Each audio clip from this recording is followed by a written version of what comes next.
ക്രിസ്തുവിൽ സ്നേഹം നിറഞ്ഞവരെ, ദൈവം തൻ്റെ ജനത്തെ സന്ദർശിച്ചുകൊണ്ട് രക്ഷിക്കുന്നു.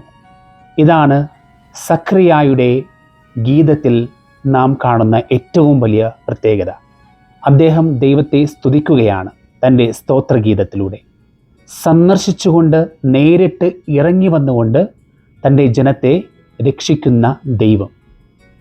ഈ സന്ദർശനം വഴി നമുക്ക് വന്ന ഏറ്റവും വലിയ സൗഭാഗ്യമെന്ന് പറയുന്നത് ഈ സന്ദർശനം തുടർന്നുകൊണ്ടേയിരിക്കുന്നു.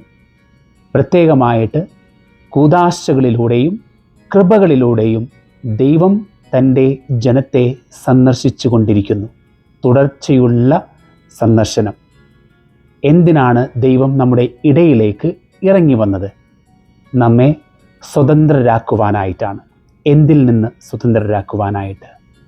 പാപത്തിൻ്റെ അടിമത്തത്തിൽ നിന്ന്. നമ്മുടെ പാപങ്ങൾ കാണുക എന്നത് വളരെ പ്രധാനപ്പെട്ടതാണ്. ഇവിടെ ഏറ്റവും വലിയ അപകടം, കെണി, പിശാചിൻ്റെ കെണി എന്ന് പറയുന്നത് പാപത്തെ ഇന്നത്തെ സംസ്കാരങ്ങളിൽ, കൾച്ചറുകളിൽ നമുക്ക് കാണാനായിട്ട് സാധിക്കുന്നത് സാധാരണ രീതിയിൽ പാപത്തെ കാണുന്നു. അതെല്ലാം സ്വീകാര്യമായ കാര്യമായിട്ട് കാണുന്നു. ചില പാപങ്ങളെയൊക്കെ തുടർച്ചയായി ചെയ്യുന്ന പാപങ്ങളൊക്കെ തങ്ങളുടെ അഹങ്കാരമായിട്ട് കൊണ്ടു നടക്കുകയും ചെയ്യുന്നത് നാം കാണുന്നുണ്ട്. ഈ പ്രവണതയ്ക്ക് നമ്മൾ അടിമപ്പെട്ടിട്ടുണ്ടോ? നമ്മൾ ഈ പ്രവണതയാൽ സ്വാധീനിക്കപ്പെട്ടിട്ടുണ്ടോ എന്ന് തുടർച്ചയായിട്ട് നാം ചോദിക്കേണ്ടതുണ്ട്.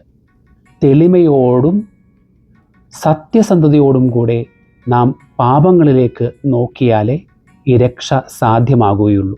സഖറിയ തൻ്റെ ഗീതം ആലപിക്കുമ്പോൾ തൻ്റെ മകൻ്റെ ദൗത്യത്തെക്കുറിച്ച് പറയുന്നുണ്ട്. പാപമോചനം വഴിയുള്ള രക്ഷയെക്കുറിച്ചുള്ള അറിവ് നൽകാനായിട്ടാണ്. ജനങ്ങൾക്ക് അറിവ് നൽകണം.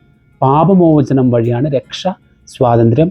ഈ അറിവ് ദൈവജനത്തിന് നൽകുക എന്നതാണ് തൻ്റെ മകൻ്റെ ദൗത്യമെന്ന് ഇതിൽ സഖറിയ വെളിപ്പെടുത്തുകയാണ്.